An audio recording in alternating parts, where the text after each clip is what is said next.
Hey, Dragon Slayers. It's been about 3 hours since my last meal. I'm at 106.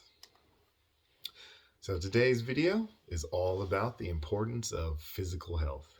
It should be very obvious by now that physical health is important. If you didn't care about your physical health, you wouldn't be watching this channel. The thing about physical health is that it's something that you don't truly miss until it's gone. Being unhealthy, as you know, is really easy. You simply do nothing.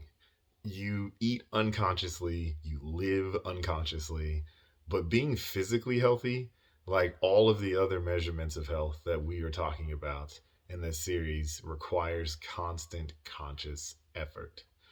You can stumble into being physically unwell, but you can't really stumble into wellness, especially not in today's modern society. The vast majority of Americans live extremely sedentary lives. It was shocking to me when I got a pedometer and I realized that if I didn't walk every day, how little I actually moved my body. When I go for my hour walk in my neighborhood, I usually take about 8,300 steps.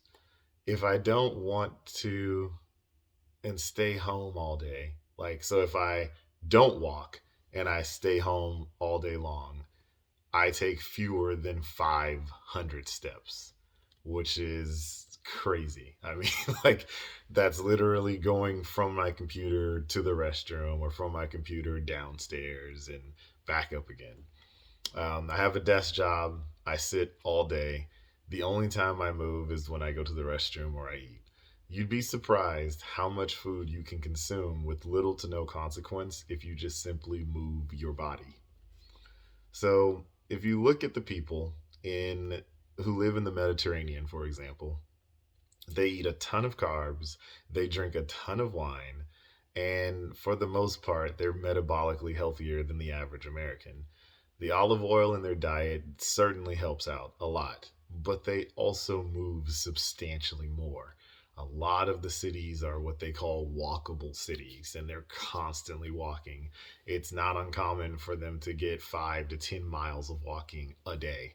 Most people don't get 5 to 10 minutes of walking a day. So I've mentioned in past videos that I've found that simply walking for 30 minutes to an hour is the fastest way that I have found to reduce my blood sugar. Um, Tonight I had one cookie. My wife happened to take some out of the freezer.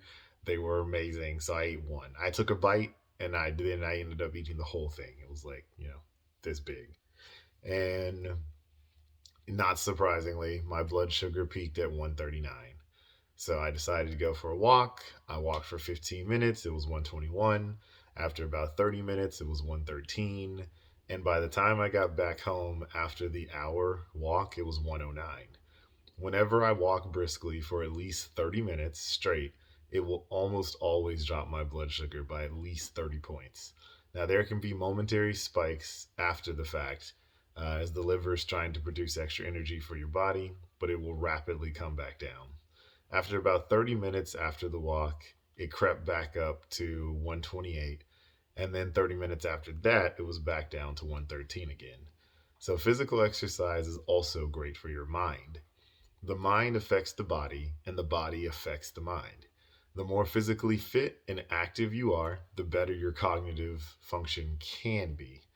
Now, you notice that I said can be because you can't just work out, not read, research, or study and expect to be smarter. It doesn't work that way. But physical exercise is excellent for your brain. The more you move, the more you exercise your brain. Some of the ways that I prioritize physical health have all been outlined in the channel. Significantly reducing and avoiding sugars and refined foods, right? Refined carbohydrates, avoiding bad oils, walking at least 30 minutes a day, weightlifting, and extended fasting. Those are the five. So, what are some ways that you guys improve your physical health? Leave them in the comments below. Don't forget to like and subscribe and support me on Patreon. And remember that together, you and I will slay the dreaded diabetes dragon.